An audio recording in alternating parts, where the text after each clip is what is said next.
بسم اللہ الرحمن الرحیم۔ الحمدللہ رب العالمین والعاقبۃ للمتقین، الصلاۃ والسلام علی سید الانبیاء والمرسلین وعلی آلہ واصحابہ اجمعین، اما بعد فاعوذ باللہ من الشیطان الرجیم، بسم اللہ الرحمن الرحیم۔ حامیم والکتاب المبین، انا انزلناہ فی لیلۃ مبارکۃ انا کنا منذرین فیہا یفرق کل امر حکیم، صدق اللہ العظیم۔ سامعین گرامی قدر، آج کے ہمارے اس وعظ کا عنوان ماہ شعبان اور اس کی برکات اور شب برات کے حوالے سے ہے۔ خالق کائنات رب ذوالجلال کی بارگاہ میں دعا ہے کہ خالق کائنات مجھے حق اور سچ بیان کرنے کی توفیق عطا فرمائے۔ سامعین گرامی قدر، آپ حضرات کی خدمت میں نے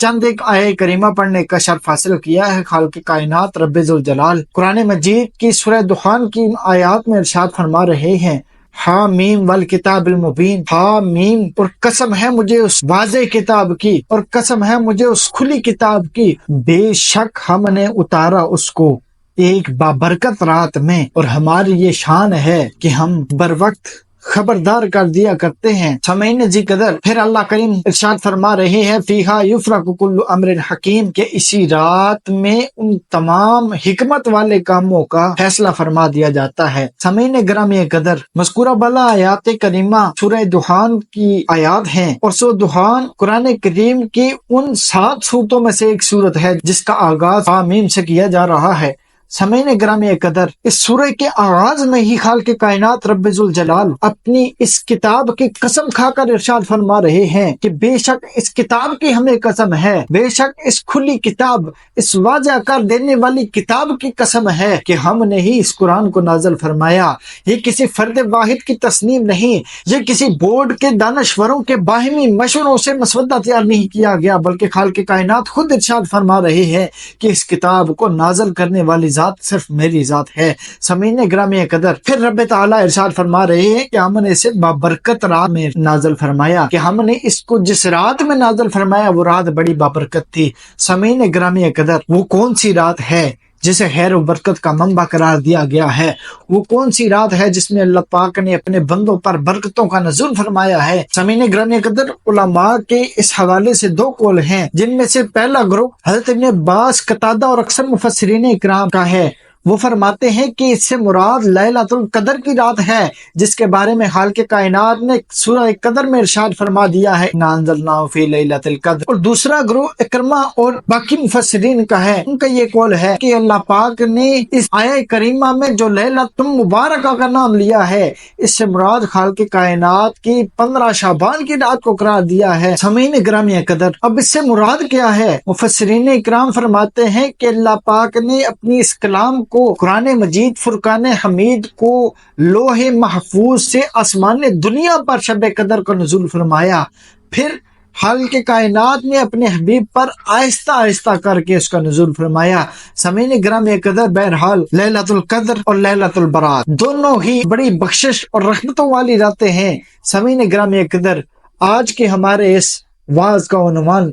لیلۃ البرات یعنی شب برات کے حوالے سے ہے۔ سامعین گرامی قدر، لیلۃ البرات یعنی شب برات، یہ نصف شعبان کی رات کو کہتے ہیں، یعنی 15 شعبان کو جو رات آتی ہے اسے لیلۃ البرات کا نام دیا گیا ہے۔ اور پھر ماہ شعبان کی جو فضیلت سرکار دو عالم صلی اللہ علیہ وآلہ وسلم نے بیان فرمائی ہے، اس سے بھی اس رات کی فضیلت کا اندازہ کیا جا سکتا ہے۔ سامعین گرامی قدر، حضور نبی کریم صلی اللہ علیہ وآلہ وسلم نے ارشاد فرمایا کہ شعبان کا مہینہ تمام مہینوں سے اس طرح فضیلت رکھتا ہے جیسا کہ میری فضیلت تمام انبیاء پر ہے۔ اور پھر آپ علیہ الصلوۃ والسلام نے ارشاد فرمایا، اسی طرح رمضان کا مہینہ باقی مہینوں پر اس طرح فضیلت رکھتا ہے جیسے خالق کائنات اپنے بندوں پر فضیلت رکھتے ہیں۔ اور آپ علیہ الصلوۃ والسلام نے یہ بھی ارشاد فرمایا کہ اس مقدس ماہ کو شعبان کا نام کیوں دیا گیا ہے؟ تو صحابہ کرام نے عرض کی، یا رسول اللہ، یا حبیب اللہ، یا رسول اللہ، آگاہ فرما دیجئے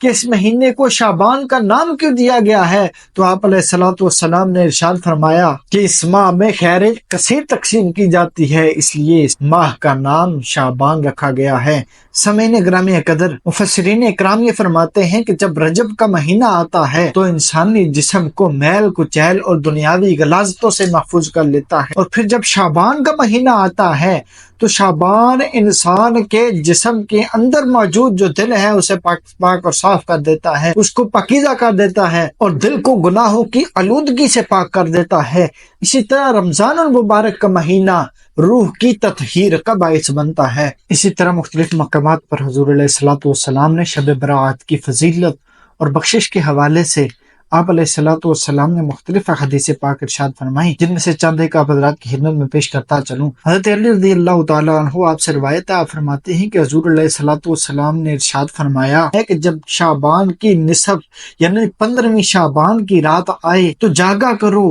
رات کو جاگ کر عبادت کیا کرو اور دن کو روزہ رکھا کرو، کیونکہ جب سورج غروب ہو جاتا ہے تو خالق کائنات کی ذات آسمان دنیا کی طرف نزول فرماتی ہے اور اعلان کیا جاتا ہے کہ ہے کوئی مجھ سے مغفرت طلب کرنے والا، ہے کوئی مجھ سے بخشش طلب کرنے والا جسے میں بخش دوں، ہے کوئی مجھ سے رزق مانگنے والا جسے میں عطا کروں، ہے کوئی مصیبت زدہ مجھ سے نجات مانگنے والا جسے میں نجات عطا کروں۔ اور یہ اعلان صبح فجر تک ہوتا رہتا ہے۔ سامعین گرامی قدر، اسی حدیث کے حوالے سے حضرت میاں محمد بخش رحمۃ اللہ علیہ آپ فرماتے ہیں، آپ ایک پنجابی کا شعر لکھتے ہوئے آپ فرماتے ہیں کہ پچھلی راتیں رحمت رب دی کرے بلند آوازہ، ہے کوئی بخشش منگن والا کھلا ہے دروازہ۔ سامعین گرامی قدر، اس شعر کا